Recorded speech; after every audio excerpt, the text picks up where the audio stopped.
கூறிய அன்பு நண்பர்களே,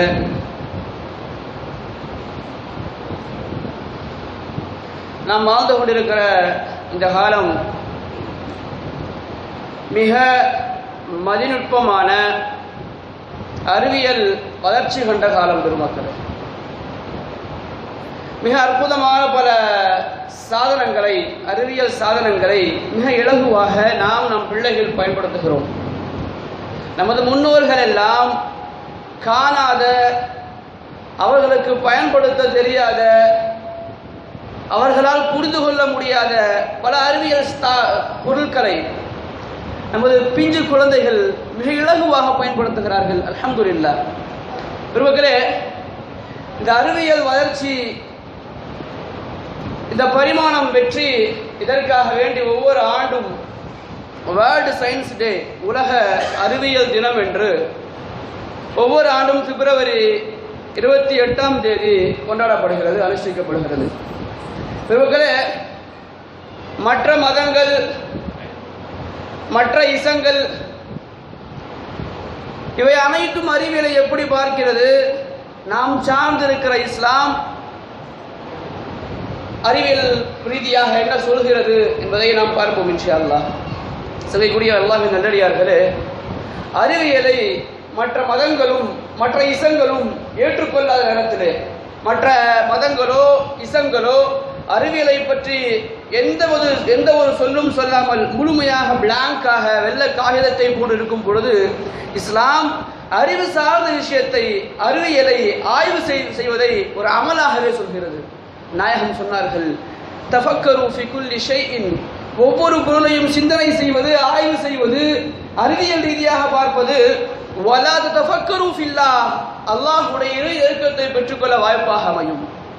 பெருமானார் சொன்னார்கள், முழு இரவு முழுக்க நின்று வணங்குவதை விட சிறிது நேரம் அல்லாஹ்வை பற்றி, அல்லாஹ்வுடைய படைப்பை பற்றி சிந்திப்பது, அல்லாஹ்வுடைய வசனங்களை பற்றி ஆய்வு செய்வது ஒரு பெரும் அமல் என்பதாக பெருமானார் ஸல்லல்லாஹு அலைஹி வஸல்லம் நமக்கு சொல்லித் தருவார்கள். எனவேதான் இமாமுனா ஷாஃபிஈ ரஹிமஹுல்லாஹ் அவருடைய இல்லத்திற்கு இமாம் அஹ்மது இப்னு ஹம்பல் ரஹிமஹுல்லாஹ் அவருடைய மாணவர் சென்றிருக்கிறார்கள். சென்று இரவுடைய உணவு உபசரிப்பு முடிந்த பிறகு அவர்களுக்கு ஒரு அறை ஒதுக்கப்பட்டது. அந்த காலம் தஹஜ்ஜுத் தொழுகையிலே மிக பேணுதலாக மக்கள் அதை மிகவும் ஒரு பிரசித்தி பெற்ற வணக்கமாக பார்த்த காலம். என்று நமக்கு ஃபர்து தொழுகையிலே பேணுதல் இல்லை, அது வேறு.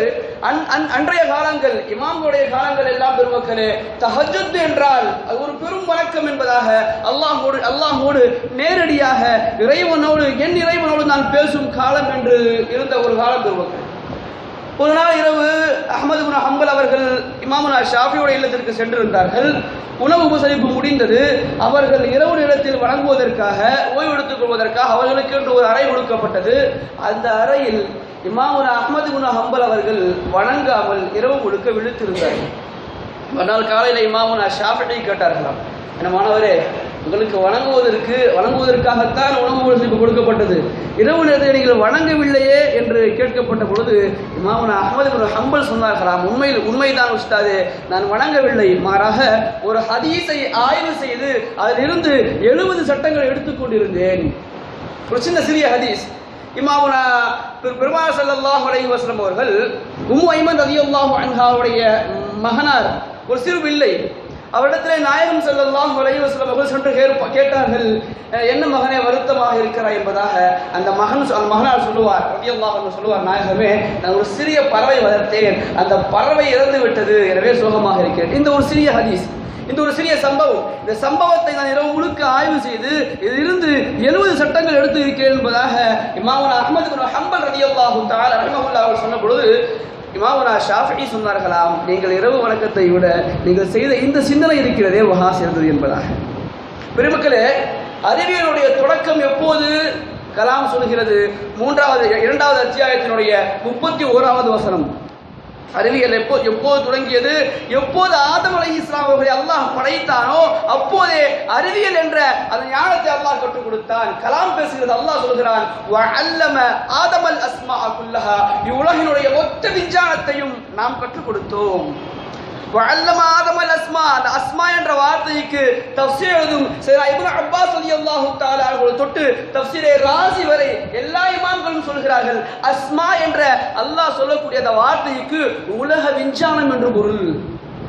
முதல் மனிதன் எப்போது படைக்கப்பட்டாரோ அப்போதே அல்லாஹ் அறிவியலை படைத்து விட்டான், விஞ்ஞானத்தை கற்றுக் கொடுத்து விட்டான். பெருமக்களே, சயின்ஸுக்கும் ஷரியத்துக்கும் ஒரு பெரும் வேறுபாடு ஒன்றுமில்லை, சிறிய வேறுபாடு தான். இஸ்லாமே அறிவியல் என்று நாம் சொல்லவில்லை, அறிவியல் என்பது இஸ்லாமின் ஒரு பார்ட். பெருமக்களே, இஸ்லாம் முஸ்லிம்களுக்கு, இஸ்லாத்தை பின்பற்றக்கூடிய முஸ்லிம்களுக்கு நேரு வழிகாட்டுவதற்காக வேண்டி வழங்கப்பட்ட அருள்மறை குர்ஆன் ஷரீஃப் அறிவியல் புத்தகம் அல்ல. அதிலே 6000 வசனங்கள் இருக்கிறது, 6000க்கும் மேற்பட்ட வசனங்கள். அதில் 1000 வசனங்கள் அறிவியலை சார்ந்தது. நாம் முழு குர்ஆனையும் முழு இஸ்லாத்தையும் அறிவியல் சார்ந்த மார்க்கம் என்றோ அல்லது அறிவியலை வரவேற்கும் மார்க்கம் தான், ஆனால் முழு அறிவியலும் இஸ்லாம் தான் என்று நாம் சொல்லவில்லை. இஸ்லாம் அறிவியல் இஸ்லாத்தில் ஒரு பார்ட், ஒரு பாகம் என்பதாக சொல்கிறோம். பெருமக்களே, இதுவரை உலகில் கண்டுபிடிக்கப்பட்ட எல்லா துறைகளும் முஸ்லிம்களை சார்ந்தது. ஆனால் பயன்பாடுகள் இருக்கிறது, ஆனால் அதை கண்டுபிடித்தவருடைய பெயர்கள் மட்டும் மறந்து விட்டார்கள். ஐரோப்பா உலகம் என்று அறிவியலிலே விஞ்ஞானத்திலே மிக பெரும் ஒரு ஆதிபிதாவாக தன்னை காட்டுகிறது. அறிவியலில் ஐரோப்பா தான் மிக பெரும் ஒரு ஆதிபிதா, வளர்ச்சி கண்ட நாடு. முழு உலகிற்கு ஐரோப்பா தான் அறிவியலை சப்ளை செய்கிறது என்றெல்லாம் போட்டுகிறார்கள். பெருமக்களே, அந்த ஐரோப்பாவிற்கு அறிவியலை கற்றுக் கொடுத்தது முஸ்லிம்கள் என்று வரலாற்று ஆய்வாளர்கள் சொல்லுவார்கள். வரலாற்று ஆய்வாளர்கள் சொல்கிறார்கள், கிபி 800ஆம் நூற்றாண்டிலிருந்து கிபி 13ஆம் நூற்றாண்டு வரை கிட்டத்தட்ட 500 ஆண்டுகள் ஸ்பெயினை இஸ்லாமியர்கள் ஆண்ட மத்திய காலம் அது. ஸ்பெயினை இந்த 500 ஆண்டுகளும் இஸ்லாமியர்கள் ஆண்டார்கள். அப்போதுதான் ஐரோப்பா என்ற 2 கண்டத்திற்கே அறிவியல் போதிக்கப்பட்டது, உலகில் வாழும் தத்துவங்கள் போதிக்கப்பட்டது, பழமையான அறிவியல்கள் அவர்களுக்கு புகுத்தப்பட்டது, கற்றுக் கொடுக்கப்பட்டது. வரலாற்று ஆசிரியர் பிலிப் கே ஹிட்ரி சொல்லுவார், ஐரோப்பாவிற்கு ஸ்பெயினில் வாழ்ந்த அரபியர்களின் மூலம்தான் அறிவியல் புகுட்டப்பட்டது என்பதாக நமக்கு சொல்லிக் கொடுப்பார்கள் வரலாற்றில். அந்த அளவுக்கு இன்று முஸ்லிம்கள் தான் எல்லா விஷயத்தையும் இவ்வுலகிற்கு கற்றுக் கொடுத்தார்கள் அறிவியல் ரீதியாக. குர்ஆனும் ஹதீஸிலும் நாம் பார்க்கும் பொழுது ஒரு நாயகம் ஸல்லல்லாஹு அலைஹி வஸல்லம் அவர்கள் ஒரு சபையில் அமர்ந்திருக்கும் பொழுது ஒரு சஹாபி வந்தார். ஒரு அற்புதமான கேள்வி கேட்டார். யா ரசூலுல்லாஹ் ஸல்லல்லாஹு அலைஹி வஸல்லம், சூரியன், சந்திரன், நட்சத்திரம் இது மூன்றும் அவருடைய வேலைகளை செய்யாத பொழுது அல்லாஹ் அவைகளை என்ன செய்வான்? நாம் வணங்குவதில்லை, நோன்பு நோற்பதில்லை, நாம் ஜக்காத்து கொடுப்பதில்லை, நாம் ஹஜ் செய்வதில்லை, நமக்கு தண்டனை இருப்பது போன்று சூரியன், சந்திரன், நட்சத்திரங்கள் எப்படிப்பட்ட வித்தியாசமான ஒரு கேள்வி மக்கள். நாயகம் அழகாக பதில் சொன்னார்கள். இந்த மூன்றும் அதனுடைய வேலையை செய்யாத போது அல்லாஹ்வின் ஒரு பிரம்மாண்டமான கிரகம் அதை பிடித்து விழுங்கிவிடும் என்பதாக நாயகம் சொன்னார்கள். சூரியன் இந்த பூமியை விட பெரியது, சந்திரன் இந்த பூமியை விட பெரியது, நட்சத்திரங்கள் பல இருக்கிறது. இப்படியே ஒவ்வொரு படைப்பும் அதனுடைய ஓதுவாளை விட்டு சற்று மாற்றம் செய்யும் பொழுது நாயகம் சொன்னார்கள், அல்லாஹுடைய மிருகத்தில் இருந்து ஒரு பிரம்மாண்டமான மிருகம் அதை பிடித்து விழுங்கி விடும் என்று நாயகம் சொன்ன பதிலை கேட்டவுடன் சஹாபி ரலியல்லாஹு தஆலா அன்ஹு கேட்டார்கள், யா ரசூலுல்லாஹ், இப்படிப்பட்ட பிரமாண்டமான மிருகம் எங்கிருக்கிறது என்பதாக கேட்கப்பட்ட பொழுது பெருமானார் சொன்னார்கள், அல்லாஹுவின் வயல்வெளிகளில் ஒரு வயல்வெளியில் அந்த மிருகம் வாழ்ந்து கொண்டிருக்கிறது. அல்லாஹ்வினுடைய வயல்வெளிகளில் ஒரு வயல்வெளியிலே அந்த மிருகம் வாழ்ந்து கொண்டிருக்கிறது என்பதாக நாயகம் சொன்னார்கள். இதைத்தான் இன்றைய விஞ்ஞானம் சொல்கிறது, இன்றைய அறிவியல் நிபுணர்கள் சொல்கிறார்கள். சூரியனும் சந்திரனும் நட்சத்திரமும் அவருடைய ஓடுபாதையை விட்டு தவறி விடுமானால் அதை பிடித்து விழுங்கிக் கொள்கின்ற பிரம்மாண்டமான ஒரு கருங்குழி பிளாக் ஹோல் இருக்கிறது. 1400 ஆண்டுகளுக்கு முன்னால் நாயகம் ஸல்லல்லாஹு அலைஹி வஸல்லம் ஒரே ஒரு ஹதீஸிலே சொல்லிவிட்டார்கள். நாம் சொல்ல வரக்கூடிய செய்தி, அந்த சஹாபிக்கு இப்படிப்பட்ட கேள்வியை கேட்க தூண்டியது அற்புதமான அருள்மறை குர்ஆன் தான். அல்லாஹ் சொல்கிறான், நீங்கள் வானத்தை பாருங்கள், எப்படிப்பட்ட பிரமாண்டமாக ஒரு உயர்ப்பாக நாம் உயர்த்தி வைத்திருக்கிறோம். இந்த வசனங்கள் தான் பெருமக்களே அவரை இப்படிப்பட்ட சிந்தனையை தூண்ட வைத்தது. பெருமக்களே, இன்று ஐடி ஃபீல்டு, இன்ஃபர்மேஷன் டெக்னாலஜி வளர்ந்த காலம். ஐடியில் வேலை செய்வதை நாம் பெருமையாக ஒரு புகழாக நினைக்கிறோம். இந்த இன்ஃபர்மேஷன் டெக்னாலஜியை ஆரம்பத்திலே மக்களுக்கு கற்றுக் கொடுத்தது, இந்த இன்ஃபர்மேஷன் டெக்னாலஜிக்கு ஐடிக்கு ஆதி பிதா குரு யார் என்றால் சையதுனா சுலைமான் அலைஹிஸ்ஸலாம். மக்களை நாம் சொல்லவில்லை, குர்ஆன் சொல்கிறது. பலஸ்தீனத்திலிருந்து யமனுக்கு ஹுதுஹுது என்ற ஒரு பறவையை வைத்து செய்தி அனுப்பி வைத்தார்கள். கலாம் சொல்கிறது, இன்னி வஜத்து இம்ரஅத்தன் தம்லிகுஹும் வஊதியத் மின் குல்லி ஷைஇன் வலஹா அர்ஷுன் அஸீம் வஜத்துஹா வகௌமஹா யஸ்ஜுதூன லிஷம்ஸி மின் தூனில்லாஹ் வஸய்யனஹும் அஷ்-ஷைத்தானு அஅமாலஹும் ஃபஸத்தஹும் அனிஸ் ஸபீலி அஃபலா ஃபஸத்தஹும் அனிஸ் ஸபீலி ஃபஹும் லா யஹ்ததூன். அல்லாஹ் சொல்கிறான், ஹுதுஹுது பறவை சொன்னதாக. ஹுதுஹுது பறவை பலஸ்தீனிலிருந்து யமன் சென்று அங்கே நடக்கக்கூடிய ஒரு ஆட்சியை பார்த்துவிட்டு சையதுனா சுலைமான் அலைஹிஸ்ஸலாம் அவருக்கு தகவல் சொல்கிறது, நான் யமனுக்கு சென்றிருந்தேன். இன்னி வஜத்து இம்ரஅத்தன் தம்லிகுஹும், அந்த நாட்டை ஒரு பெண் ஆட்சி செய்கிறார். வஊதியத் மின் குல்லி ஷைஇன், அந்த மக்களுக்கும் அந்த பெண்ணுக்கும் அந்த மக்களுக்கும் அல்லாஹ் எல்லா வளங்களையும் வாரி வழங்கி இருக்கிறான். வலஹா அர்ஷுன் அஸீம், அந்த நாட்டிலே அந்த பெண் அமர்வதற்கு ஒரு சிம்மாசனம் இருக்கிறது. வஜத்துஹா வகௌமஹா, அந்த பெண்ணும் அந்த அரசியும் அந்த மக்களும் யஸ்ஜுதூன லிஷம்ஸி மின் தூனில்லாஹ், அல்லாஹ்வை வணங்காமல் சூரியனை வணங்கிக் கொண்டிருக்கிறார்கள். வஸய்யனஹும் அஷ்-ஷைத்தானு அஅமாலஹும், ஹுதுஹுது பறவை மேலும் சொன்னது, இந்த செயலை அல்லாஹ்வுக்கு மாறு செய்து சூரியனை வணங்கும் இந்த செயலை ஷைத்தான் அந்த பெண்ணுக்கும் நாட்டு மக்களுக்கும் அழகாக காமித்து விட்டான். ஃபஸத்தஹும் அனிஸ் ஸபீல், அவர்கள் இதை நல் அமல் என்று செய்து கொண்டிருக்கிறார்கள். ஃபஹும் லா யஹ்ததூன், அறியாமையிலேயே. இந்த செய்திக்கு பிறகு சையதுனா சுலைமான் அலைஹிஸ்ஸலாம் அவர்கள் ஒரு கடிதம் கொடுத்து அனுப்பினார்கள் ஹுதுஹுது பறவையிடத்திலே. அதையும் அல்லாஹ் சொல்கிறான், இத்ஹப் பி கிதாபி ஹாதா ஃபஅல்கிஹ் இலைஹிம் ثم تولى عنهم فانظر ماذا يرجعون. நீ இந்த கடிதத்தை கொண்டு போய் போட்டு விட இடத்துல, இத்ஹப் பி கிதாபி ஹாதா, இந்த கடிதத்தை எடுத்து செல், ஃபஅல்கிஹ் இலைஹிம், அவரிடத்திலே போட்டு விடு. ثم تولى عنهم, சற்று விலகினில் ஃபன்துர் மாதா யர்ஜூன், இந்த கடிதத்தினுடைய பிரதிபலன் என்ன பேசிக் கொள்கிறார்கள், இந்த கடிதத்தை பற்றி என்ன ஆய்வு செய்கிறார்கள் என்று சற்று விலகி இருந்து பார்த்து வா என்ற இன்ஃபர்மேஷன் டெக்னாலஜியை சையதுனா சுலைமான் அலைஹிஸ்ஸலாம் அவர்களே அறிமுகப்படுத்தி விட்டார்கள். இதுதான் என்று வாட்ஸ்அப்பாக, ஃபேஸ்புக்காக, டெலகிராமாக, ட்விட்டராக, இமெயிலாக பெருமக்களே மாறி வருகிறது. தகவல் தொழில்நுட்பத்தினுடைய ஆதிபிதா சையதுனா ஆதம் அலைஹிஸ்ஸலாம். இதே போன்று உலகிற்கு மருத்துவத்தை அறிமுகப்படுத்தியது குர்ஆன் சொல்கிறது சையதுனா ஈசா அலைஹிஸ்ஸலாம். வஉபரிஉல் அக்மஹ வல் அப்ரஸ வஉஹ்யில் மௌதா பிஇذنில்லாஹ். சையதுனா ஈசா அலைஹிஸ்ஸலாம் அவர்கள் சொல்லுவார்களாம், வஉபரிஉல் அக்மஹ வல் அப்ரஸ, பிறவிலேயே யார் குருடராக இருக்கிறார்களோ, அதே போன்று வெண்குஷ்டம் பிடித்தவர்கள் யாராக இருக்கிறார்களோ அவர்களை அல்லாஹ்வுடைய நாட்டம் கொண்டு நான் ஷிஃபா கொடுப்பேன். சையதுனா ஈசா அலைஹிஸ்ஸலாம் அவரை பற்றி குர்ஆன் சொல்கிறது, உலகில் மிக தலை சிறந்த மருத்துவராக சையதுனா ஈசா அலைஹிஸ்ஸலாம் அவர்கள் திகழ்ந்தார்கள். இதே வரிசையிலே நாயகம் ஸல்லல்லாஹு அலைஹி வஸல்லம் அவர்கள் தன்னுடைய மகளார் அன்னை ஃபாத்திமா ரலியல்லாஹு தஆலா அன்ஹா அவர்களை சிறந்த மருத்துவராக வளர்த்தார்கள்.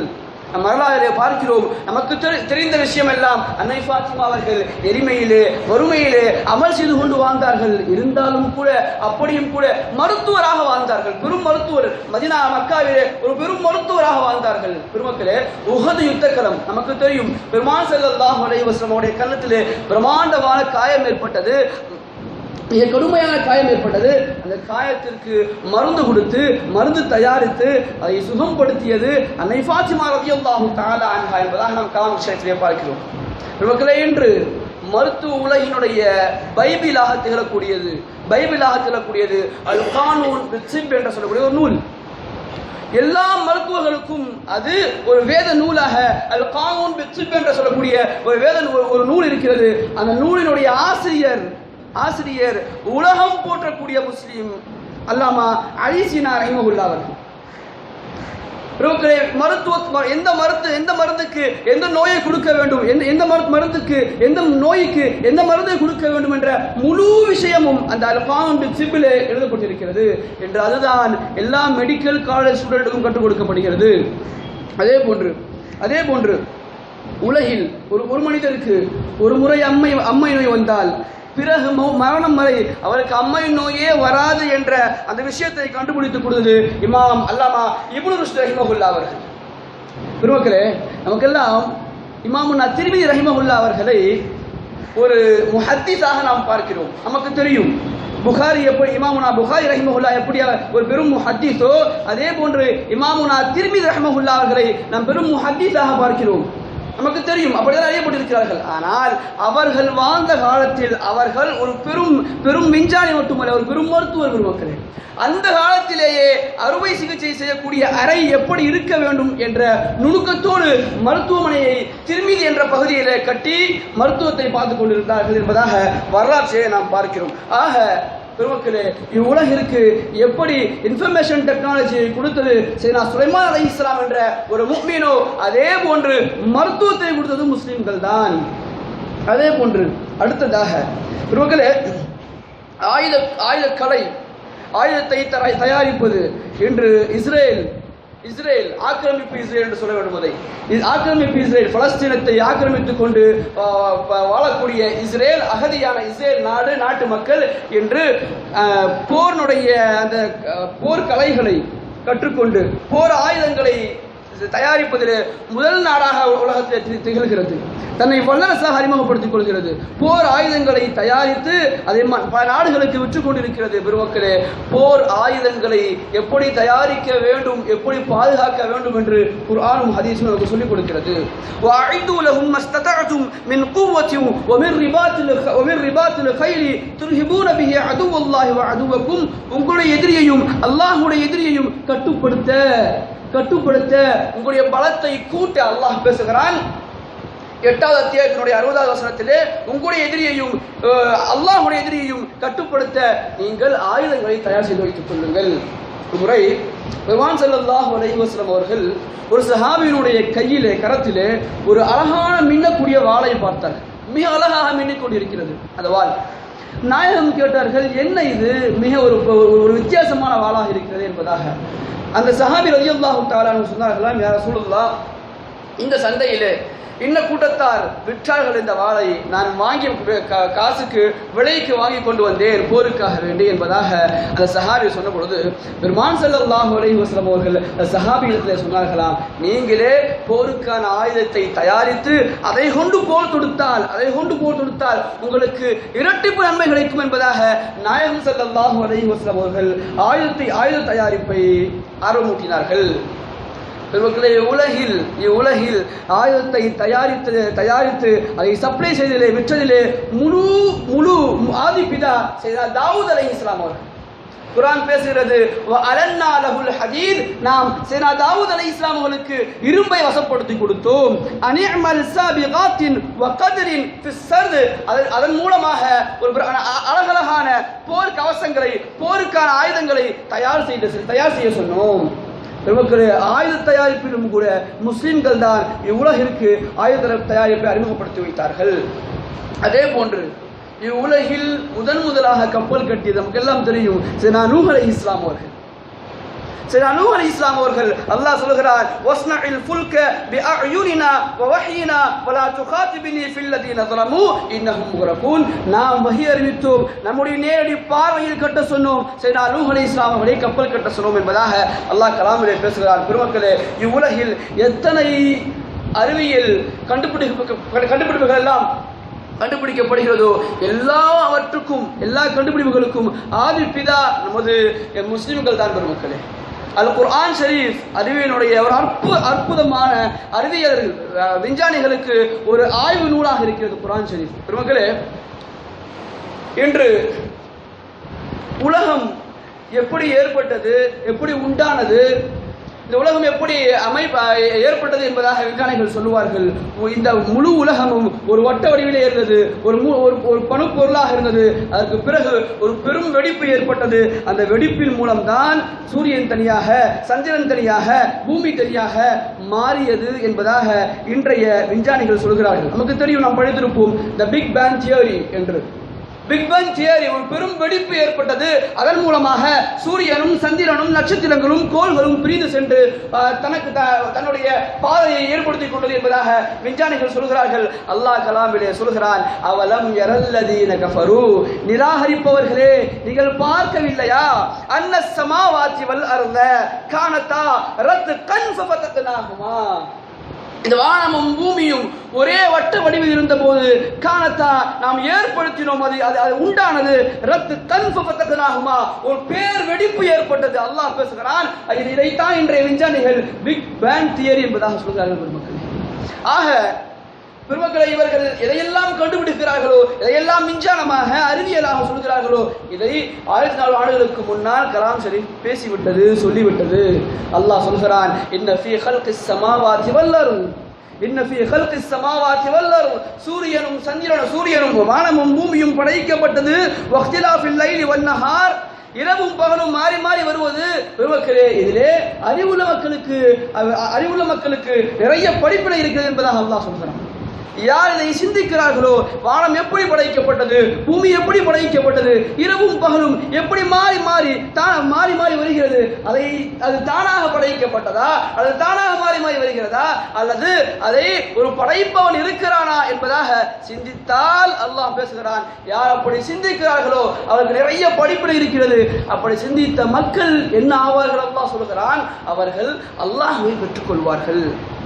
பெருமக்களே, உலக மதங்கள், உலக இசங்கள் எல்லாம் அறிவியலை ஒரு பிளாங்க் பேப்பராக, வெள்ளை பேப்பராக, வெள்ளை காகிதமாக காட்டும் பொழுது இஸ்லாம் மட்டும்தான் பெருமக்களே அறிவியலை போதிக்கும் மார்க்கம். இஸ்லாம் அறிவியலை தன்னுடைய ஒவ்வொரு முஸ்லிமையும் வாழ்வாதாரமாக ஆக்கியிருக்கிறது. நீங்கள் ஆய்வு செய்ய வேண்டும், நீங்கள் வானத்தை பற்றி ஆய்வு செய்ய வேண்டும், நீங்கள் பூமியை பற்றி ஆய்வு செய்ய வேண்டும். ஒவ்வொரு பொருளும் எப்படி படைக்கப்பட்டது, எதிலிருந்து படைக்கப்பட்டது என்பதை நீங்கள் ஆய்வு செய்ய வேண்டும் என்பதாக அல்லாஹ் பேசுகிறான். நமக்கு தெரிந்த சூரா காஷியா என்ற அத்தியாயம், ஹலதாக ஹதீஸுல் காஷியா, அதனுடைய தொடரில் அல்லாஹ் சொல்வான், அஃபலா யன்துரூன இலல் இப்லி கைஃப குலிகத், ஒட்டகம் எப்படி படைக்கப்பட்டிருக்கிறது நீங்கள் பார்க்க வேண்டாமா? வ இலஸ் ஸமாஇ கைஃப ருஃபிஅத், இந்த வானங்கள் எப்படி உயர்த்தப்பட்டிருக்கிறது நீங்கள் பார்க்க வேண்டாமா? வ இலல் ஜிபாலி கைஃப நுஸிபத், இந்த மலைகள் எப்படி ஊன்றப்பட்டிருக்கிறது நீங்கள் பார்க்க வேண்டாமா? பெருமக்களே, வ இலல் அர்தி கைஃப ருஃபிஅத், இந்த பூமி எப்படி விரிக்கப்பட்டிருக்கிறது நீங்கள் பார்க்க வேண்டாமா என்பதாக அல்லாஹ் கேட்கிறான். இதனுடைய நோக்கம் என்ன? அறிவியலை, அல்லாஹ்வுடைய படைப்பை நாம் ஆய்வு செய்து இறுதியினுடைய முடிவாக பெருமக்களே எப்படி ஹிட்டி அவர்கள் இஸ்லாத்தை ஏற்றுக்கொண்டார்களோ அதே போன்று எத்தனை விஞ்ஞானிகள், சமீபத்திலே இஸ்ரேலை சார்ந்த ராபர்ட் கில்ஹாம் என்பவர்கள் கருவியல் ஆய்வாளர், உலகில் எத்தனை விஞ்ஞானிகள் படைக்கப்படுகிறார்களோ, குர்ஆனை கொண்டு ஆய்வு செய்கிறார்களோ, எல்லோருடைய இறுதி முடிவு, இறுதி இடம் என்பதாக அல்லாஹ் இஸ்லாத்தை காட்டுகிறான். ஆனால் முஸ்லிம்கள் மட்டும்தான் குர்ஆனை எடுத்து படிப்பதே கிடையாது தானே. வாழ்க்கையில் ஒரு முறை கூட மௌத்துக்கு முன்னால் குர்ஆனை படித்து விடக் கூடாது என்ற உறுதியிலே இருக்கிறோம். சூரா ஃபாத்திஹாவிற்கு முன்னால் எழுதப்பட்ட பிஸ்மில்லாஹ்விலே பெருமக்களே, இந்த பிஸ்மில்லாஹ்வுடைய பாவில் பல விஞ்ஞானம் இருக்கிறது. இமாமுனா ராஜி சொல்லுவார்கள், இமாமுனா குர்துபி சொல்லுவார்கள் தஃப்சீர் குர்துபியிலே, இந்த பாவிற்கு விளக்கம் பல ஆயிரம் நூல் எழுதலாம். சூரா ஃபாத்திஹாவிற்கு ஆரம்பமாக ஒவ்வொரு சூறாவையும் ஆரம்பிப்பதற்கு முன்பாக இந்த பிஸ்மில்லாஹ் என்று ஓதுவோம். அந்த பிஸ்மில்லாஹ்வுடைய பாவிலே பெருமக்களே, குர்ஆன் விஞ்ஞானத்தை, அறிவியலை மிக துல்லியமாக பதித்து வைத்திருக்கிறது. 6000 வசனங்களில் 1000 வசனங்கள் அறிவியலை பற்றி அல்லாஹ் பேசுகிறார். நிறைய இடங்களிலே நீங்கள் பாருங்கள், நீங்கள் யோசியுங்கள். அஃபலா யுப்சிரூன், நீங்கள் சிந்தித்து பாருங்கள். அஃபலா தஅக்கிலூன், நீங்கள் விளங்கிக் கொள்ளுங்கள். இந்த வானம் எப்படி படைக்கப்பட்டது, பூமி எப்படி படைக்கப்பட்டது, நீங்கள் எப்படி படைக்கப்பட்டிருக்கிறீர்கள்? அல்லாஹ் கடைசியாக கேட்கிறான், அல்லாஹ் கடைசியாக பேசுகிறான். சனுரீஹும் ஆயாத்தினா ஃபில் ஆஃபாத்தி வ ஃபீ அன்ஃபுஸிஹிம் ஹத்தா யதபய்யன லஹுமுல் ஹக் அவலம் யக்ஃபி பிரப்பிக அன்னஹு அலா குல்லி ஷைஇன் ஷஹீத். இறுதியாக அல்லாஹ் 41வது அத்தியாயத்தினுடைய 53வது வசனமாக அல்லாஹ் சொல்வான், அவர்களுக்கு உண்மை விளங்கிக் கொள்ள வேண்டும், மனிதர்கள் உண்மையை விளங்கிக் கொள்ள வேண்டும், இந்த பிரபஞ்சத்தை யார் படைத்தது என்ற உண்மையை விளங்கிக் கொள்ள வேண்டும் என்பதற்காக அவர்கள் உடலுக்குள்ளும் இந்த உலகத்திலும் நாம் நிறைய அத்தாட்சிகளை வைத்திருக்கிறோம். அவலம் யக்ஃபி பிரப்பிக அன்னஹு அலா குல்லி ஷைஇன் ஷஹீத், உமது இறைவன் ஒவ்வொரு பொருளையும் பார்த்து கொண்டிருக்கிறான் என்பது போதுமானதாக இல்லையா உங்களுக்கு? பெருமக்களே, நாம் எப்படி படைக்கப்பட்டோம்? அல்லாஹ் கேட்கிறார், அஃபரஐதும் மா தும்னூன் அன்தும் தக்லுகூனஹு அம் நஹ்னு காலிகூன், நீங்கள் உங்கள் உடலில் இருந்து வரக்கூடிய அந்த ஸ்பேம் இரத்த கட்டியை உயிரணுவை நீங்கள் பார்க்கவில்லையா? அன்தும் தக்லுகூனஹு அம் நஹ்னு காலிகூன், அது உயிரணுவாக உயிருள்ள பொருளாக நீங்களே உங்களை ஆக்கிக் கொண்டீர்களா? அதை நாம் ஆக்கினோமா? அஃபரஐதும் மா தஹ்ருஸூன், வேளாண்மை விளைச்சல் நிலம் எப்படி உருவாகிறது?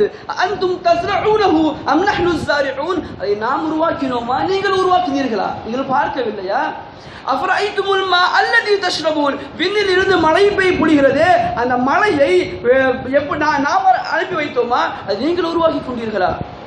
அஃபரஐதுமுன் நார் அல்லதி தூரூன், நீங்கள் நெருப்பை பார்க்கவில்லையா? நெருப்பை மூட்டினால் நீங்கள் எரிய வைக்கிறீர்களா? நாம் எரிய வைக்கிறோமா? இப்படி கலாம் ஷரீஃபிலே பல 100 வசனங்கள் சிந்தனை, ஆய்வு, அறிவியலை பற்றி பேசுகிறது. பெருமக்களே, வாழ்க்கையில் ஒரே ஒரு முறையாக அன்போடு கேட்டுக்கொள்கிறேன், வாலிபர்களே, குர்ஆனின் பக்கம் மாறுங்கள். ராபர்ட் கில்ஹாம் போன்ற பெரும் ஆய்வாளர்களை குர்ஆன் மாற்றியிருக்கிறது. பெரும் சயின்டிஸ்டுகளை குர்ஆன் மாற்றியிருக்கிறது, மாற்றிக்கொண்டு இருக்கிறது. யாரெல்லாம் குர்ஆனை எரிக்க வேண்டும், குர்ஆனை நாசப்படுத்த வேண்டும் என்பதற்காக வேண்டி ஆய்வு நடத்துகிறார்களோ, இன்றும் கூட பெருமக்களே, பிரான்சிலே குர்ஆனிலே பொய் இருக்கிறது என்பதற்காக வேண்டி ஒரு ஆய்வுகள் நடந்து கொண்டிருக்கிறது. ஆனால் முழு முஸ்லிம்களும், உலகில் எல்லா முஸ்லிம்களும் குர்ஆனை தனது இறுதி வேதமாக, தன்னுடைய வழிகாட்டியாக ஏற்றுக்கொள்கிறார்கள். ஆனால் ஒரே ஒரு முறை கூட வாசிப்பதில்லை தானே. என் வாழ்க்கையில் அலிஃப் லாம் மீம் என்று ஆரம்பித்து ஜின்னத்தி வன்னாஸ் என்று முடித்த மக்களத்தையும் அவர்கள் விரல் விட்டு எண்ணி விடுவாங்க நமது பள்ளிக்கரணையிலே. பெருமக்களே, ஆயுள் ஒரு முறையாவது குர்ஆனை வாசிக்க வேண்டும் என்ற உறுதி கொள்ள வேண்டும். குர்ஆனை தர்ஜுமாவை படிக்க வேண்டும். அல்லாஹ் ரப்பல் ஆலமீன் நிறைய சொல்லுகிறான், இன்ன ஃபீ ஹல்கிஸ் ஸமாவாத், வானம் பூமி படைக்கப்பட்டது, இரவு பகல் மாறி வருவது. வெறும் அரை மணி நேரம் பயானிலே கேட்டுவிட்டு சென்று விட்டால் நம் குர்ஆனை ஆய்விட முடியாது. பெருமக்களே, வாழ்க்கையில் நமது வழிகாட்டியாக குர்ஆனை எடுத்துக்கொள்ள வேண்டும். குர்ஆன் என்ன சொல்லுகிறது? ஏன் குர்ஆனின் பக்கம் மக்கள் விரண்டோடி வருகிறார்கள்? பெருமக்களே, எத்தனை எதிரிகள், எத்தனை இஸ்லாமிய எதிரிகள், இந்திய எதிரிகள் குர்ஆனையும் முஸ்லிம்களையும் அழிக்க வேண்டும் என்று கங்கணம் கட்டி கொடுத்திருந்தாலும் அல்லாஹ்வுடைய சவால், கியாமத் நாள் வரை இந்த குர்ஆனை ஒன்றும் செய்துவிட முடியாது. அப்படி இந்த குர்ஆனில் என்னதான் இருக்கிறது என்பதாக எடுத்து பார்க்க வேண்டுமா இல்லையா? நமது மௌத்துக்கு பிறகு 3ஆம் ஃபாத்தியா 40ஆம் ஃபாத்தியா ஓதி என்ன பலன்? வாழ்க்கையில் குர்ஆன் ஓதாமல் அது ஓதுவது தவறு என்பதாக நாம் சொல்லவில்லை, ஓத வேண்டும் என்பதாக சொல்கிறோம். ஓத வேண்டும் என்ற கொடுத்து உள்ளவர்கள் நாம் ஓதுவது தவறு என்று சொல்லவில்லை. பெருமக்களை, நாம் சிந்திக்க வேண்டும். நம் மரணத்திற்கு பிறகு குர்ஆனை நமக்காக ஓதுவதை விட இந்த குர்ஆனிலே அல்லாஹ் என்ன சொல்கிறார் என்று வாழ்க்கையில் ஒரு முறையாவது எடுத்து வாசித்து பாருங்கள். பெருமக்களை, நேரம் இருந்தால் இன்ஷா அல்லாஹுல் அஸீஸ் நான் தயாராக இருக்கிறேன் தங்களுக்கு குர்ஆனுடைய அறிவியலை கற்றுக் கொடுக்க. ஒவ்வொரு நாளும் ஃபஜ்ருக்கு பிறகு இன்ஷா அல்லாஹ் இஷாவுக்கு பிறகு தங்களுக்கு எப்போது நேரமோ தயவு கூர்ந்து வாருங்கள். அஸ்ஹாபு சுஃபாவினுடைய 73 திண்ணை தோழர்கள் யாருமே சிறுவர்கள் இல்லை. யாரும் நமக்கு இன்று குர்ஆனை கற்றுக்கொள்ள பெரும் தடை என்னவென்றால், இன்றைய பயான் குர்ஆன் கற்றுக்கொள்ளுங்கள் என்ற தலைப்பு அல்ல. இன்றைய பயான் விஞ்ஞானமும் அறிவியலும் தான். இருந்த போதிலும் அந்த அறிவியலும் விஞ்ஞானம் எங்கு இருக்கிறது? குர்ஆனிலே இருக்கிறது. முஸ்லிம்கள் குர்ஆனை விட்டு தூரமாக இருக்கிறார்கள். நமக்கு தடை என்ன? Prestige issue. எனக்கு 40 வயதாகிவிட்டது, 30 வயதாகிவிட்டது, 25 வயதாகிவிட்டது, 24 வயதாகிவிட்டது. ஆனால் என் வாழ்க்கையில் குர்ஆனை ஒரு முறை கூட எடுத்து படிக்கவில்லை. எனக்கு குர்ஆன் படிக்க தெரியாது. அல்லாஹ் சொல்கிறான், வலக்கத யஸ்ஸர்னல் குர்ஆன் லிذிக்ரி ஃபஹல் மின் முதக்கிர், நீங்கள் குர்ஆனின் பக்கம் நெருங்கி வாருங்கள், குர்ஆன் உங்களை அணைத்துக் கொள்கிறது என்பதாக அல்லாஹ் சொல்கிறான். ஆனால் முஸ்லிம்கள் மட்டும்தான் இன்று குர்ஆனை அணைத்துக் கொள்ளவும் தயாராக இல்லை, குர்ஆனை தன்னுடைய வாழ்க்கை நெறியாகவும் ஆக்கிக்கொள்ள தயாராக இல்லை. அல்லாஹ் ரப்பல் ஆலமீன் அந்த கலாம் ஷரீஃபிலே எத்தகைய அறிவியலை கூறுகிறானோ அத்தகைய அறிவியலை நாம் கண்டு அதன்படி நம்முடைய வாழ்க்கையை அமைத்துக் கொண்டு கண்டுபிடித்து வாழ்க்கையை அமைத்துக் கொண்டு அல்லாஹ்வை எப்படி நெருங்க வேண்டுமோ அப்படி நெருங்கும் நல்ல மக்களாக அல்லாஹ் நம்மை ஆக்குவானாக. வாழ்க்கையில் அனுதினமும் குர்ஆன் ஷரீஃபை நிறைய ஓதும் நல்ல மக்களாக அல்லாஹ் நம்மை ஆக்குவானாக. சையதுனா ஜிப்ரீல் அலைஹிஸ்ஸலாம் அவர்கள் எந்த விஞ்ஞானத்தை இந்த உலகிற்கு அனுப்பி வைத்தார்களோ அந்த விஞ்ஞானத்தை பெருமான் ஸல்லல்லாஹு அலைஹி வஸல்லம் அவர்கள் எப்படி சஹாபாக்களுக்கு குர்ஆனின் மூலம் போதித்தார்களோ அத்தகைய குர்ஆனை நம்முடைய வாழ்க்கையின் நெறியாக முன்னோடியாக இமாமாக ஏற்றுக்கொள்ள தௌஃபீக் அல்லாஹ் நமக்கு வழங்குவானாக. வாஹிர் தஅவானா அல்ஹம்துலில்லாஹி ரப்பில் ஆலமீன். அஸ்ஸலாமு அலைக்கும் வரஹ்மத்துல்லாஹி தஆலா வபரகாத்துஹு.